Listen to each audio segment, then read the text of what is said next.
Living in paradise making 20 grand a month sounds like the dream, doesn't it? Well, it's not. This is the reality that I've been living for the past few years. And in this video, I'm going to show you exactly how I've been doing it whilst living in Southeast Asia. There's no crazy hustle, no obscure business method, just a straightforward, proven, simple system that brings in serious cash for you every month. So if you want to start living a life of freedom, traveling around the world, doing what you want, where you want, spending time with the people you want to spend time with, then keep watching this video because I'm going to show you exactly how you can do it whilst making some serious cash. Let me explain how I've been making money, traveling around the world, and how you can do exactly the same thing as me. I'm nothing special. I did a normal high school diploma or whatever you call it. I went to school, did university. I'm not super articulate. I'm really nothing special, guys. So I've been doing this for the last few years. So if I can do it, you can definitely do it. It all comes down to being able to sell high ticket offers. Despite what everyone thinks about all this low ticket stuff, sell something for $97, $497. Nah, what you want to be doing is selling something high ticket, either your own thing or someone else's stuff. And typically it's way easier to sell someone else's stuff because they've already got a business. They've probably already got customers. Hopefully they've got customers, and you can just pick and choose who you want to work with and the stuff that you want to sell. And it's just way easier than building your own thing. So let's just start there, because that's where I got my start, selling other people's stuff. I worked in business development pretty much my entire career, sales. And then from there, I took those skills and I built my own business, built my own high ticket thing. Now, when it comes to selling high ticket, you want to be able to solve a really big problem, because people have to pay you a lot of money to be able to solve the problem. If I have a really big problem in my life, same with most people, it doesn't make sense for me to spend like just $10 or $50, $100, $500 for solving that big problem. A really big problem, for example, getting clients, which is what I've built my business on, that's such a big problem that people will pay a lot of money in order to solve that problem, right? So you don't have to help people get clients. There's so many different offers out there, products and services that are high ticket.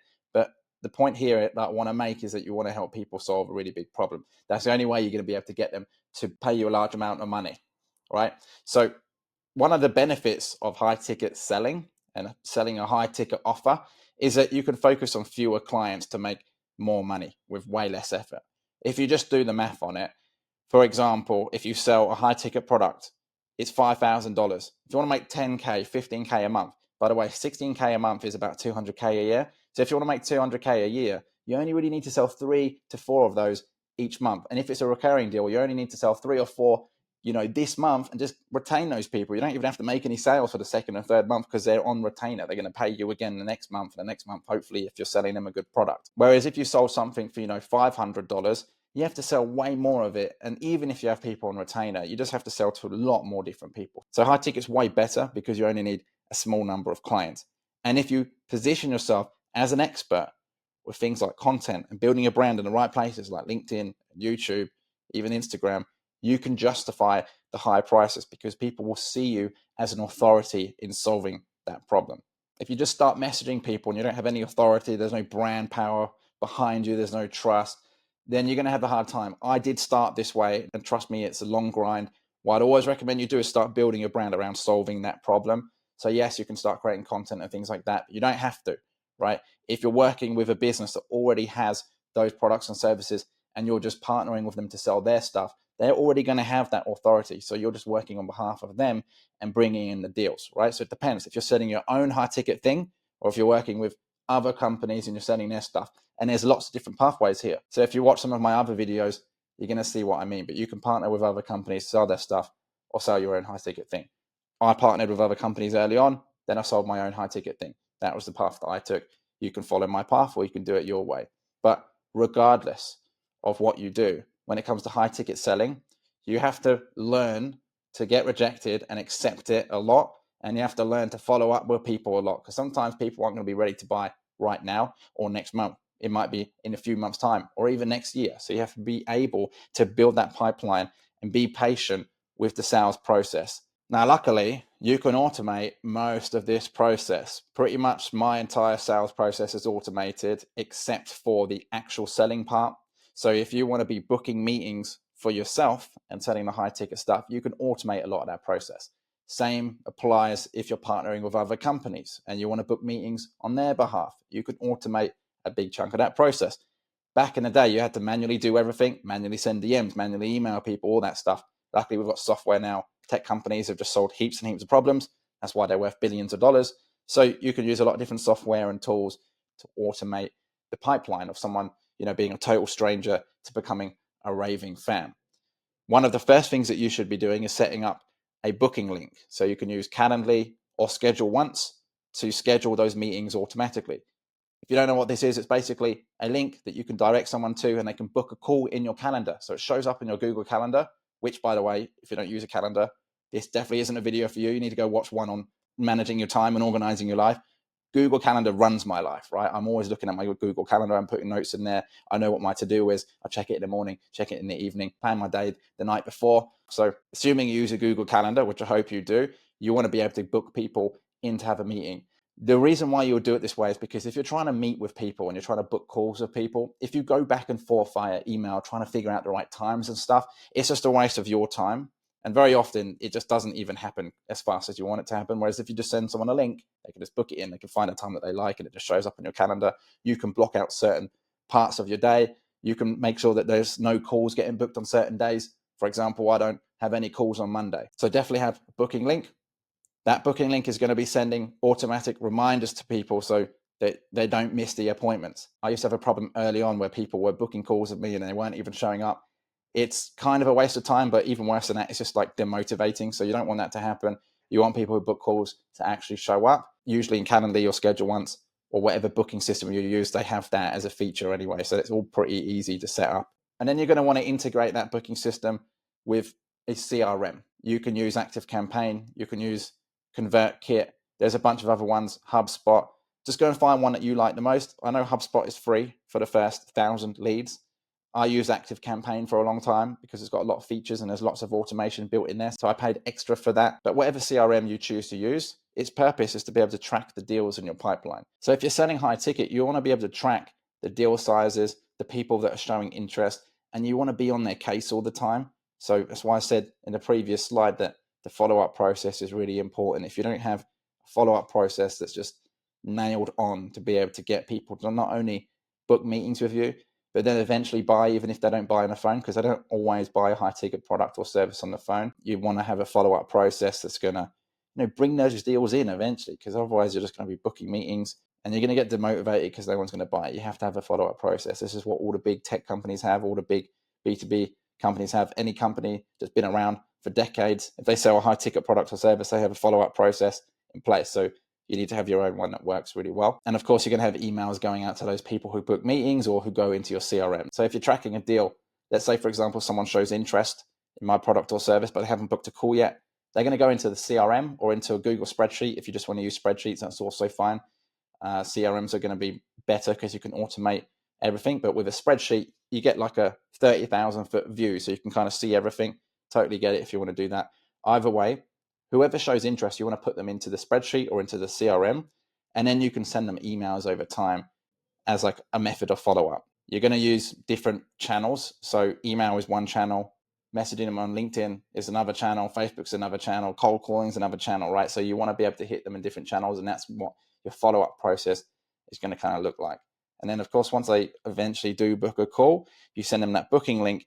You've got your own times in there, which you are available, but because you send it to them, they can also pick a time that also suits them. And so this way you have a very simple, structured, automatic process to get people not only booking the calls in the times that suit you and suit them, but there's follow-ups and reminders to get them to show up to the call. This is the main thing that you have to set up. If you're building a brand new business, set this up. If you're going to work with other companies, you need to have your own booking link so that you can speak to these people, right? Number one, get this done. Use Calendly, use Schedule Once, boom, on to the next one. You're going to want to create lead magnets to build trust with the people who you're having conversations with. Lead magnets are typically something that you exchange in return for someone's email address or contact details. Sometimes it's their phone number, maybe a bit extra information like their address and what company they work for and things like that. The best type of lead magnets is usually a video. It could be a training, it could be a webinar, it could be a masterclass, it could be a free course, a mini course. Lead magnets can also sometimes just be content, but you're not always going to be getting that email directly from the content. So what do I mean by that? Well, I can create YouTube videos, put it onto my YouTube channel. That's going to build a lot of trust. It's going to give people a lot of value because I'm not hiding anything. I'm revealing all of my secrets. And then usually in the description of those videos, there's a link which will take you to a lead magnet or a squeeze page where I will ask you for your email in exchange for something super valuable. Okay, so most likely there's a link in the description below this video so that you can see what I mean. You want to set things up in a very similar way. You want to have a few of these lead magnets, and these lead magnets are designed to solve problems for people. It can be a big problem, it can be a small one. Usually what you'll find is that if you're selling a high ticket product or service, a lot of people are going to experience a few problems on the way to needing to buy that high ticket product or service. And they're often going to want to try and solve those problems on their own. So if you can position yourself as someone that helps them solve those problems on their own by just teaching them things, you're going to build up a lot of trust of those people.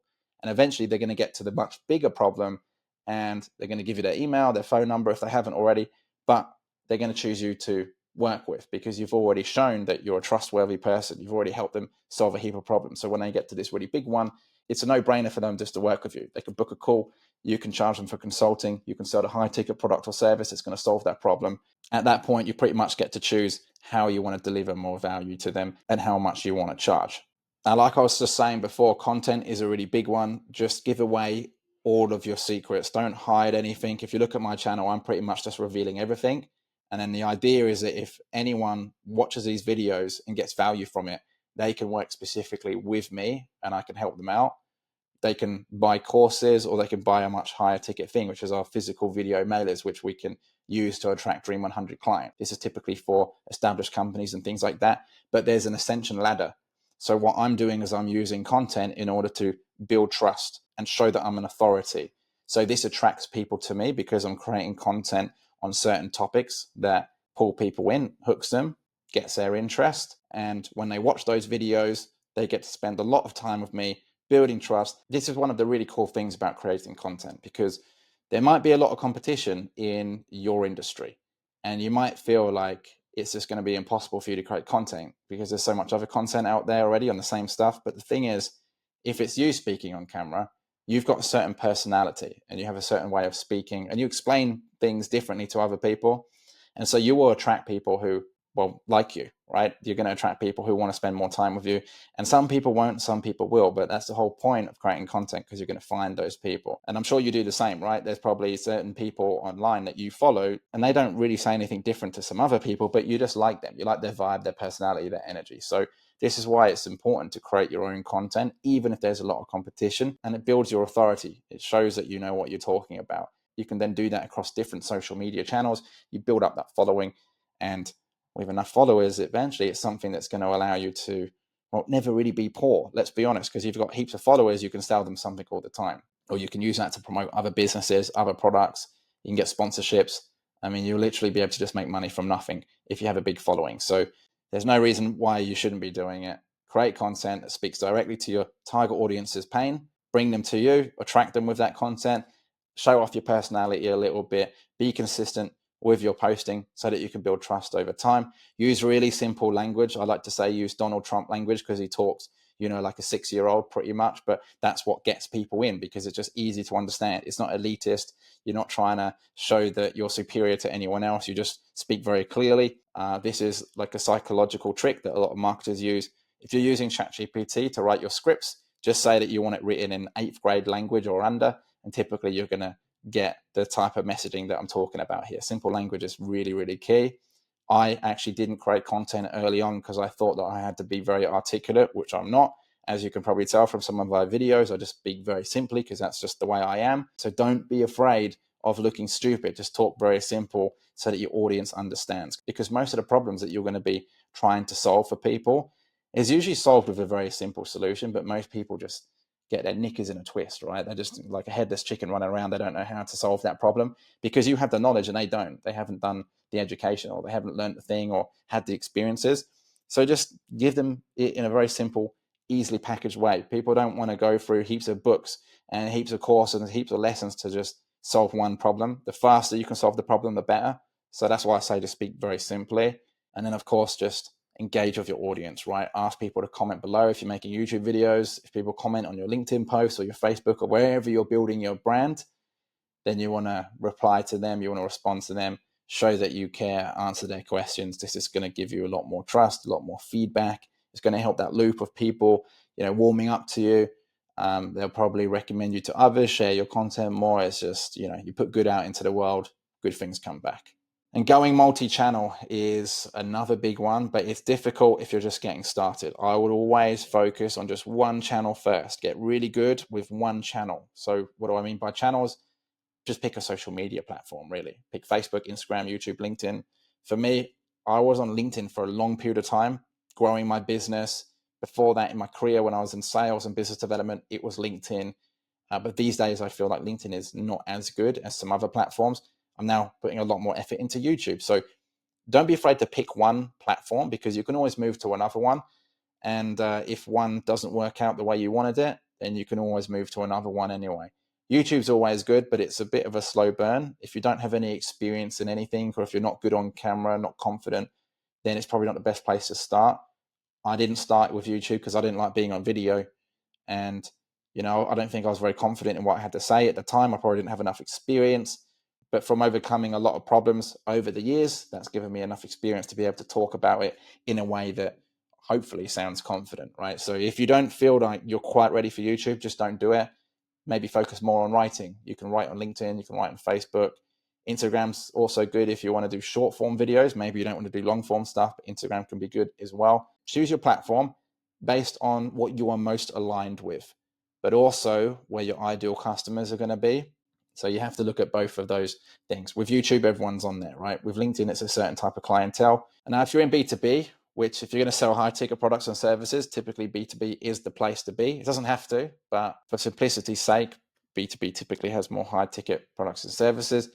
LinkedIn is a good choice because you can connect directly with decision makers. You can network with decision makers as well, even if you don't sell directly to those type of people. So when I go to different cities, I'm typically using LinkedIn to meet CEOs, people in the C-suite, people in big organizations who can then introduce me to, other people, right? So use LinkedIn to connect directly with decision makers, whether or not you're trying to sell to those people, depending on your goals, and then promote your videos on LinkedIn for more views. So if you create YouTube videos like this one, for example, I can just publish a snippet of it, or I can publish the whole thing to LinkedIn. Even if it's like a 20-minute video, I can just drop it into LinkedIn, and then I can put in the comments, hey, if you want to see more of this stuff, go to this other video or go to the channel, right? So I can link people back to the other channels that I'm using. By channels, I mean different social media platforms. You can do the same thing if you're posting on Facebook and things like that, but it just works really well with YouTube because YouTube is a video platform. So if I create, a post on LinkedIn that's about something, I can then say, hey, if you want more details, go to this video, and I can put that in the comments. The reason I put it in the comments is because if you put it in the post itself on Facebook or LinkedIn or any of these other channels, they typically don't perform so well because they want to keep people on the platform. So if you add the links in the comments, it always does much better. And then just promote your videos that way, right? And you can share valuable insights as well as educating people. So sometimes there might be trends or things happening out there in the world. Maybe you want to comment on that stuff if it's related to your industry. That's always a really good one, and something that is really underestimated. A lot of people just think you have to constantly educate your audience. Nah, it's not always about that. Sometimes you can just read a book, or you can watch a documentary about something relevant to your industry, and then you can kind of break that down into your own thoughts and your own opinions. That's always a really powerful type of video because no one can really copy it. It's only really based on your thoughts, your opinions, and your experience. This allows you to build credibility, and it also will attract people to you because if they listen to you, if it's a video, or if they read your stuff, if it's a written post, then they're going to kind of get an idea of how you think and your personality, and if you're someone that they actually want to work with or continue learning more from. And then you can just mix and match channels together. If you can just focus on one, like I said at the beginning, and then expand slowly, it's always going to be the better bet. Okay. When I first started, I was on Instagram, I was on Facebook, I was on LinkedIn, I started YouTube, not straight away, but after a while, I was like, I need to get good on video. So I started that. And then it just becomes way too overwhelming because each one of these social media platforms is very unique. The algorithms are different. There's different little nuances. With YouTube, you need to be good at headlines. You need to be good at thumbnails. So if you're focusing on a really good video and how you're presenting yourself, the editing, and then the thumbnails, and then the headlines, well, how much time are you going to have to be really good on LinkedIn and Facebook? Understand what I'm saying? So focus on one, get really good on one, hopefully get some results on one, and then slowly expand to another based on your own personal experiences and the direction of how the market goes, right? Because sometimes algorithms change or social media platforms die. Now, when it comes to selling high ticket stuff, the most important thing is to actually retain them. So if you're selling something for $2,500 a month, well, if you only sell it once and that client leaves, then it's just $2,500. But if you sell it for $2,500 a month and that person stays for 12 months, that's what? 30K, something like that. You always want to try and retain the clients. Not only that, the longer they're with you, the more likely they're going to be referring you to other people as well. So you're going to be able to bring more people in, and it's just a bit of a self-fulfilling cycle. Now, how do you actually do this? Well, you need to be delivering a good product or service. So if you create your own high ticket product or service, it needs to be valuable enough to get people to keep buying it, or it's got to be valuable enough so that you can have them on a retainer. Same goes if you are partnering with other companies and you're selling their high ticket products and services. You're going to want to make sure that you partner with companies whose products and services you believe in and that people are going to buy often. The only alternative to that is if the deal size is absolutely massive. And I'm talking about, a deal size that's like 300K up front or something, and you get a percentage of that. That's a bit different because that goes a long way for the year. So there are like outliers, but usually you want to sell high ticket products and services that people want to keep coming back for. We sell physical video mailers at my company. So if someone buys them, they might come back next quarter to buy another set, and it might typically be a lot more than the original one because they always get results. So people can come back often and buy it, and the volume of those mailers that they buy will always change. So that's what you want. You want to have a product or service that people will just keep coming back and buying. Now, if you don't have that, if it's just a high ticket product or service that people might just buy like once a year or something, then you can create a subscription model for ongoing income. This works just like a software company would. So the way that works is that they get lots of customers, and those customers might pay $50 a month each. But because you've got, 10,000 customers, that's an ongoing subscription model. Same with OnlyFans. If you know anyone that does OnlyFans, it works in the same way. So people just pay a subscription every month. These people on OnlyFans, they get paid $20 per subscriber, but they might have 20,000 subscribers. So you can see how much money these people can make just from selling a low ticket subscription product. Now, another way that I've found to be able to retain clients to work very well is just to keep providing consistent value. Usually this is just done through content. Most of the time, your clients who actually like working with you and like the product are going to keep watching your content. So it keeps them engaged, keeps them happy. If you can keep giving them new golden nuggets, I find that to be the best way to retain them. And of course, follow up with them and speak to them as often as you can. Usually with my clients, I'll speak to them once a month at a minimum. But if it's not once a month, it will be once a week, something along those lines, right? I'll check in with them, make sure everything's cool. It kind of depends on what you're selling them and your product and your service and what your relationship is like with them. But from my experience in all the different products and services that I've sold, if you could speak to them like fortnightly, once a week, once a month, something like that is really ideal because you get to know them. That way they also get to refer you. You can ask them if they're experiencing other problems. They can give you feedback. You can create new products and services. You can create new solutions for them. It helps you create a better product, a better company, and just overall, it just makes everything better for you and for them. Okay, so follow up with them, check in with them. And if you can, offer them special deals for being loyal because that makes a lot of sense, right? If they're buying high ticket products and services, they're on retainer, give them a few deals every now and then, make them feel like they're actually valued because they are. They're the ones keeping you up and running. They're the ones bringing the money in for you. So give them a few deals. And that's why you want to have those conversations with them because you can create new products and offers based on the problems that they're experiencing. Maybe you're selling something to them and there's another problem that's occurred that you didn't think about. Well, you need to be able to solve that for them. So you can create another product or service, give it to them as a discount. It will encourage a long-term relationship with them. And if you want, you can charge something a high ticket, but you can lower the price for them if they stay with you longer. So like I was saying earlier, if you sell something for $2,500 and they leave after 1 month, that's obviously not good. But if you maybe reduce the price and you get them to stay for 12 months, it's going to be much better, right? So you still get money on the back end for the whole year. But yes, you're charging them a little bit less. So it's a bit of a deal for them. But you get to keep them for the year. So you're still making a heap of money. Instead of making just $2,500 for that 1 month because you didn't want to change your price, you could just lower your price in return for them staying for a much longer deal or staying for a longer term. So now, instead of $2,500 once, maybe it's $2,000 and they're going to be paying you $24K for the year. Okay, so over the course of the year, yes, you miss out on $6K, I think it is, if it's $2,500 a month. But if they didn't stay for the whole year, you wouldn't be missing out on that. You'd be missing out on a lot more. So lower the price for people to stay longer, give them more discounts, loyalty, rewards, things like that, helping them solve more problems, create content that brings more people to you, but also solves their problems as well as your clients. This will build a heap of trust. This will build your brand.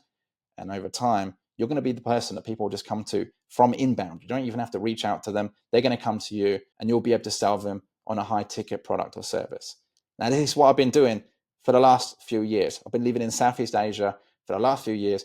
At first, I was selling other people's products and services. I was partnering with other companies, booking meetings for them. When they landed a meeting, I would get a percentage of the deal size. This is typically what people do if they work in sales within an organization. But the only difference there is that they work for one company. So they're selling one thing. If you want, you can work for yourself and you can partner with lots of different companies and you can help book meetings for them and sell their stuff. And that stuff is high ticket. So if the deal size is bigger, you can get paid more money. This is a little bit similar to affiliate marketing, but the difference is affiliate marketing is usually for lower ticket products and services. Whereas what I think is the best way for you to be able to live a life of freedom is to sell higher ticket stuff for other people. And then once you get good at it, once you can book meetings for other people, you'll be able to book meetings for yourself. So you can create your own product or service later on, and you can just scale that to the moon. So that's the pathway I've taken. If you want to learn a little bit more about that, check out the link in the description below this video. It will take you to a page where you can learn how to land 6 and 7 figure deals. And if you get value out of that, you can choose to work with me. But yeah, it's totally up to you. Link in the description below. If you've got any questions, let me know in the comments below. And yeah, like this video and subscribe for more content like this. And I'll see you in the next one.